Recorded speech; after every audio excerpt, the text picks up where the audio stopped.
मम्मा चिड़िया की नजर बहुत कमजोर हो गई थी। अब तो मम्मा चिड़िया को बहुत करीब से भी अच्छे से दिखाई नहीं देता था। अपना और अपने बच्चों का भोजन लेकर मम्मा चिड़िया घर वापस आ रही थी कि वो ऊंचे पेड़ से टकराकर गिर जाती है। गुजरता हुआ कबूतर मम्मा चिड़िया को गिरा हुआ देखकर वहाँ आता है। चिड़िया बहन, क्या हुआ? ज्यादा चोट तो नहीं लगी? कबूतर भैया, मेरी नजर बहुत कमजोर हो गई है। पता ही नहीं चला कि कब मैं पेड़ से टकरा गई। फिर कबूतर चिड़िया को घर छोड़कर आता है। मम्मा, मैंने तो आपको सुबह ही कहा था कि आप भोजन लेने ना जाएं। मैं और कुकू भैया भोजन ले आएंगे। बेटी, घर बैठकर मेरा दिन नहीं गुजरता। मैंने सारी जिंदगी काम किया है। मम्मा, मेरे टीचर ने बताया था कि ऐनक लगा लेने से नजर ठीक हो जाती है। मैं और गुड़िया बहन आपके लिए नजर की ऐनक लाएंगे। मगर बेटा, वो पैसों से आएगी और मेरे पास तो इतने पैसे ही नहीं है कि मैं अपने लिए ऐनक ले सकूं। रात हो जाती है। मम्मा चिड़िया सो गई थी। दोनों बच्चे बैठे बातें कर रहे थे। गुड़िया, जैसे भी हो हम अपनी मम्मा के लिए नजर की ऐनक जरूर खरीदेंगे। कुकू भैया, मेरे गुल्लक में 10 रुपए हैं। हम कल तोते अंकल के पास जाएंगे और उसे पूछेंगे कि ऐनक कितने की है। फिर दूसरे दिन गुड़िया और कुकू तोते अंकल की दुकान पर जाते हैं। अंकल मिट्ठू, मेरी मम्मा की नजर बहुत कमजोर हो गई है। नजर की ऐनक कितने की है? 100 रुपए की बेटा। 100 में मिलेगी नजर की ऐनक। मगर भैया, मेरे पास तो केवल 10 रुपए ही हैं। फिर वो दोनों बहन भाई निराश होकर वहाँ से चले जाते हैं और पहाड़ों के पास जाकर एक पेड़ पर बैठ जाते हैं। अब क्या हमारी मम्मा कभी देख नहीं सकेगी? भैया, इतने पैसे तो शायद कभी भी हमारे पास नहीं होंगे। वो दोनों बहन भाई बहुत उदास थे। ऊपर से एक हवाई मोटर गुजरती है। दोनों बहन भाई हवाई मोटर को देख रहे थे कि एक डिब्बा हवाई मोटर से नीचे गिरता है। गुड़िया, वहाँ कुछ गिरा है, क्या तुमने भी देखा है? हाँ हाँ, उस पेड़ के पास। चलो जाकर देखते हैं। गुड़िया और कुकू वहाँ से उड़ते हैं। गुड़िया, इसमें तो पैसे हैं। इतने पैसे मैंने पहले कभी नहीं देखे। ये तो लाखों में है। ये बैग जरूर हवाई मोटर के मालिक का गिरा होगा। फिर कुकू खुशी से उछलने लगता है। अब तो मेरी मम्मा देख सकेगी। मेरी मम्मा की नजर की ऐनक अब तो मैं ले सकूंगा। नहीं कुकू भैया, ये पैसे हमारे नहीं है। ये किसी की अमानत है। मम्मा ने हमेशा हमें यही सिखाया है। फिर गुड़िया और कुकू वो बैग लेकर घर चले जाते हैं। ये तो बहुत ज्यादा रकम है। ये आपको कहाँ से मिली है बेटा? मम्मा, हवाई मोटर से गिरा था ये बैग। मम्मा, क्या इन पैसों में से थोड़े से पैसे हम खर्च कर सकते हैं? नहीं बेटा, ये पैसे जिसके भी होंगे वो ढूंढता हुआ वापस जरूर आएगा और हम ये बैग उसे लुटा देंगे। मम्मा, मैंने भाई को बताया था कि किसी की चीज पर नजर नहीं रखते। फिर दूसरे दिन बात गौरी कवि तक भी पहुंच जाती है। कालू, सुना है चिड़िया के बच्चों को पैसों से भरा हुआ बैग मिला है। हाँ, मिला तो है, मगर वो चिड़िया बहुत ईमानदार है। वो जरूर वो बैग उसके मालिक तक पहुंचाएगी। मैं जाकर ट्राई करती हूँ। हो सकता है चिड़िया मेरी बातों में आकर वो बैग मुझे दे दे।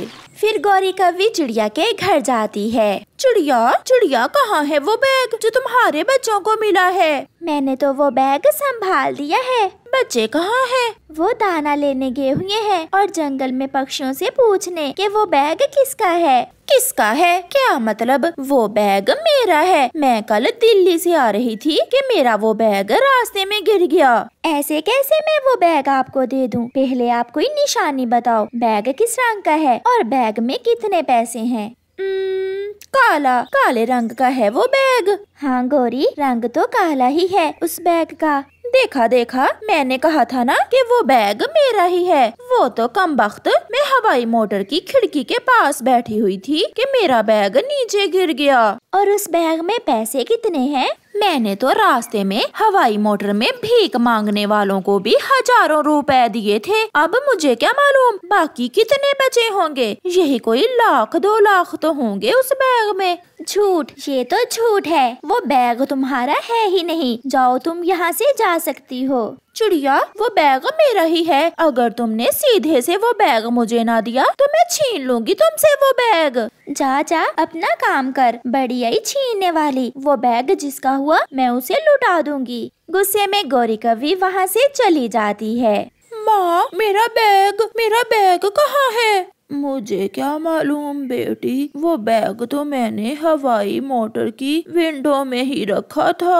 माँ, उसमें तो मैंने 10 लाख रुपए रखे थे। ये क्या हुआ? माँ, इस जमाने में कौन इतना ईमानदार होगा जो हमारा बैग लुटाएगा हमें? फिर वो चील अपनी हवाई मोटर स्टार्ट करती है और वापस उड़ती है। चील अपनी हवाई मोटर घने जंगल में एक पीपल के पेड़ पर लैंड करती है और वहाँ से उड़ती हुई तोते के पास आती है। मिठू, मैं सागर वाले जंगल में रहती हूँ। इस जंगल में मेरा एक बैग गिर गया है। कहीं देखा तो नहीं तुमने? नहीं चील दी, मैंने तो नहीं देखा, मगर हमारे जंगल में एक चिड़िया रहती है, उसके बच्चों को एक बैग मिला है। चील भागी भागी चिड़िया के घर जाती है। चिड़िया रानी, मेरा बैग कल खो गया था, सुना है तुम्हारे बच्चों को मिला है। आप शांत हो जाएं चील दी, वो बैग मेरे पास ही है, मगर आप मुझे कोई निशानी बताएं ताकि वो बैग आपका हुआ तो मैं आपको दे सकूं। मम्मा, वो कौवी आंटी मुझे रास्ते में घूर रही थी। वो कहती है वो बैग उसका है। काले रंग का है वो बैग और उसमें मेरा 10 लाख रुपए है। फिर तो वो कीमती बैग आपका ही है। चिड़िया संदूक से वो बैग निकालकर चील को दे देती है। चिड़िया, मैं हैरान हूँ, तुम खुद गरीब हो मगर दिल की इतनी अमीर कैसे हो? चील दी, मेरी माँ ने कहा था कि बेटी हमेशा ईमानदारी से काम लेना, और अब मैंने अपने बच्चों को भी यही बात सिखाई है। फिर चील अपनी खुशी से 1 लाख रुपए चिड़िया को दे देती है। चील दी, इसकी कोई जरूरत नहीं है, ये आपके काम आएंगे। और मैं जाते हुए उस कवि को भी समझा देती हूँ कि चिड़िया अब मेरी बहन है। अगर किसी ने चिड़िया को छेड़ा तो छोड़ूंगी नहीं उसे। ऐसे चील वो बैग लेकर चली जाती है और मम्मा चिड़िया उन पैसों में से अपने लिए एक नजर की ऐनक ले लेती है। मम्मा चिड़िया और उसके दोनों बच्चे अब बहुत खुश थे क्योंकि अब चिड़िया अच्छे से उड़ सकती थी। प्यारे दोस्तों, हमें भी हमेशा ईमानदारी से काम लेना चाहिए क्योंकि जो ईमानदारी करता है ऊपर वाला उसकी मदद करता है। आपका धन्यवाद। गलतियाँ तो सभी पक्षियों से हो जाती हैं, मगर जो अपनी गलतियों से सीखते हैं हमेशा वही कामयाब पक्षी बनते हैं। गुड़िया और सोनो 2 बहनें थीं। गुड़िया बड़ी थी और सोनो चिड़िया छोटी थी। उनकी मम्मा का नाम रानो चिड़िया था। गुड़िया और सोनो बेटी, मैं भोजन लेने जा रही हूँ, आप नदी से पानी पीकर सीधी घर वापस आ जाना। मम्मा, आप सोनो को समझाएं, ये मेरा कहना नहीं मानती। क्यों? मैं तुम्हारा कहना क्यों मानूं? इतनी भी बड़ी नहीं हो तुम मुझसे जो मैं तुम्हारे कहने पर चलूं। सोनो, शर्म करो, गुड़िया बड़ी है, बड़ों से ऐसे बात नहीं करते। फिर मम्मा चिड़िया भोजन लेने चली जाती है। गुड़िया और सोनो नदी पर पानी पीने चली जाती हैं। गुड़िया और सोनो नदी पर बैठी हुई थीं। सोनो बहन, अब हम बड़ी हो गई हैं। मैंने सोचा है अब हम भी मम्मा के साथ भोजन लेने जाया करेंगी। ऐसे मम्मा का काम आसान हो जाएगा। तुम ही जाया करो, मैं तो अभी छोटी हूँ। कालू कौवा वहाँ पकोड़े बेचने आ जाता है। पकोड़े पकोड़े, गरम गरम पकोड़े। गुड़िया, तुम्हारे पास कुछ पैसे हैं? मेरा पकोड़े खाने को बहुत दिल कर रहा है। नहीं सोनो, मेरे पास तो पैसे नहीं हैं। अच्छा, मैं अभी आती हूँ। मगर तुम जा कहाँ रही हो? मैं अपनी सहेली से मिलने जा रही हूँ। सोनो वहाँ से चली जाती है। सोनो, रुको रुको, मम्मा ने कहा था जल्दी घर आना।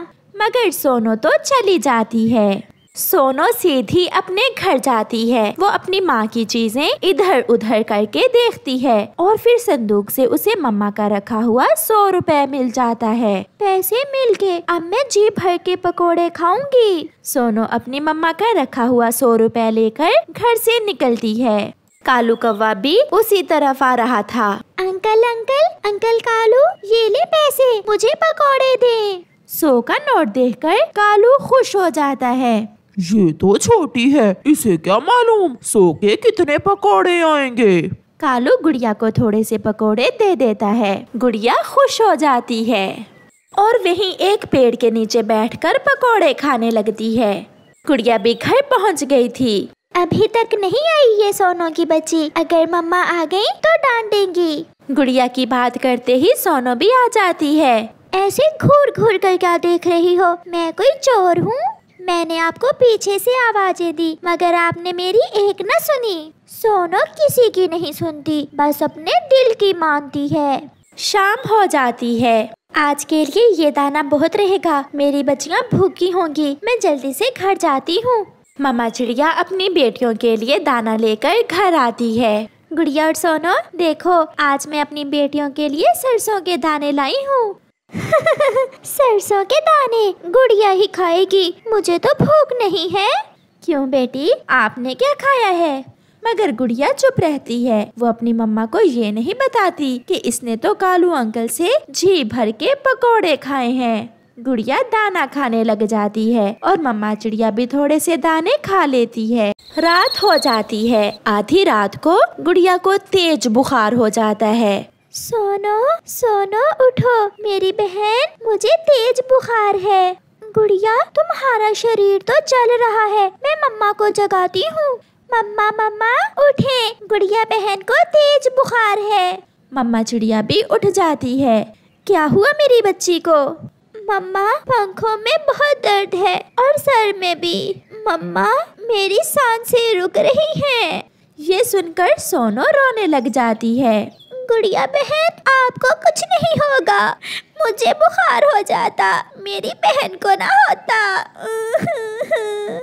बहन भाई आपस में तो लड़ते रहते हैं, मगर जब किसी को कुछ होता है तो सबसे ज्यादा दुख भी बहन भाइयों को ही होता है।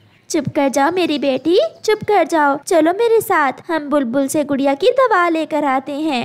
मम्मा जल्दी चले, मुझसे गुड़िया बहन की ये हालत देखी नहीं जाती। मम्मा चिड़िया पैसे निकालने के लिए जैसे ही संदूक खोलती है, मम्मा चिड़िया की तो जान ही निकल जाती है। कहाँ गए पैसे, कहाँ गए? मैंने कुछ दिन पहले खुद यहाँ 100 रुपए रखा था। सोनू ये सुनकर डर जाती है। वो चुप रहती है। वो नहीं बताती कि वो पैसे तो उसने चुरा कर कालू से पकोड़े खा लिए हैं। ये काम जरूर उस गोरी कवि ने किया होगा, वही हमेशा मेरे घर में चोरियां करती है। अब मैं अपनी बेटी की दवा कैसे लूंगी? मेरे साथ चलो सोनू। फिर मम्मा चिड़िया अपनी लालटेन उठाती है और अपनी छोटी बेटी को साथ लेकर कौवों के घर जाती है। सोनू बहुत डरी हुई थी कि कहीं उसकी मम्मा को मालूम ना हो जाए कि पैसे उसने चुराए हैं। मम्मा चिड़िया गोरी कवि के घर के दरवाजे पर दस्तक देती है। हाँ छोटी चिड़िया, क्यों रो रही हो? जब भी देखो तुम रोती ही रहती हो। गोरी बहन, आपने मेरे घर से पैसे चुरा लिए हैं। वो पैसे मैंने घर में मुश्किल समय के लिए रखे हुए थे। शर्म करो चिड़िया, शर्म। मैंने नहीं चुराए तुम्हारे घर से पैसे। मुझ पर इल्जाम लगा रही हो। दिल तो कर रहा है मैं तुम्हारी चोंच ही तोड़ दूं। आपने पहले भी कई बार मेरे घर में चोरी की है। तुमने देखा है मुझे या किसी और ने पैसे चुराते हुए? चुपचाप यहाँ से चली जाओ। अगर मेरे पति की आंख खुल गई तो तुम्हारे और तुम्हारी बेटी के पंख तोड़ देगा वो। अपनी मम्मा की इतनी बेइज्जती होते हुए देखकर सोनू अपने दिल से बहुत शर्मिंदा थी। वो अपने किए पर बहुत पछता रही थी। चलो सोनू बेटी। फिर वो वहाँ से उड़ती हैं। चिड़िया मिठू तोते के घर पर दस्तक देती है। हरियाली तोती दरवाजा खोलती है। हरियाली बहन, मेरी बेटी को तेज बुखार है, मुझे कुछ पैसे उधार दे दे, मैं लुटा दूंगी आपको। दिन में तो भीख मांगने वाले आते ही हैं, अब रात को भी आने लगे हैं। ये कोई समय है किसी के घर जाने का? मैं बहुत मजबूर होकर आई हूँ। मिठू आवाज सुनकर बाहर आता है और चिड़िया को कुछ पैसे दे देता है। आज तो मिठू भी गुस्से में था। चिड़िया, ये पैसे ले जाओ और फिर ना आना, हमें सोने दो। शर्मिंदा होते हुए मम्मा चिड़िया वो पैसे लेकर अपनी बेटी के साथ चली जाती है। मम्मा चिड़िया बुलबुल से दवा लेती है। इस दवा के 2 कतरे आप गुड़िया को पिला दे, वो ठीक हो जाएगी। मम्मा चिड़िया और सोनू जल्दी से घर लौटती हैं और फिर मम्मा चिड़िया उस दवा के 2 कतरे अपनी बेटी गुड़िया के मुंह में डालती है। थोड़ी देर बाद गुड़िया अपनी आंखें खोलती है। सोनो सोनो मेरी बहन, मेरी वजह से आपको रात के समय परेशान होना पड़ा। अब सोनो का दिल भर चुका था, वो जोरों से रोने लग जाती है। मम्मा मुझे माफ कर दे, मैं बहुत बुरी हूँ। मेरी वजह से आपकी सबने बेइज्जती की और मैं देखती रही, मैं कुछ ना कर सकी। मम्मा वो पैसे मैंने चुरा कर कालू अंकल से पकोड़े खा लिए थे। मैं वादा करती हूँ मैं फिर कभी दोबारा ऐसा नहीं करूँगी। मम्मा चिड़िया हंसने लग जाती है। पहले पक्का प्रॉमिस करो, फिर सॉरी मिलेगी आपको। मम्मा मुझे पूरा विश्वास है, अब मेरी छोटी बहन खुद को बदल लेगी। गंदा कालू अंकल, उसने 100 रुपए के मुझे केवल 2 ही पकौड़े दिए थे। फिर वो सब हंसने लग जाते हैं। ऐसे सोनो ने अपनी गलती से सीख लिया था और वो एक अच्छी चिड़िया बन जाती है।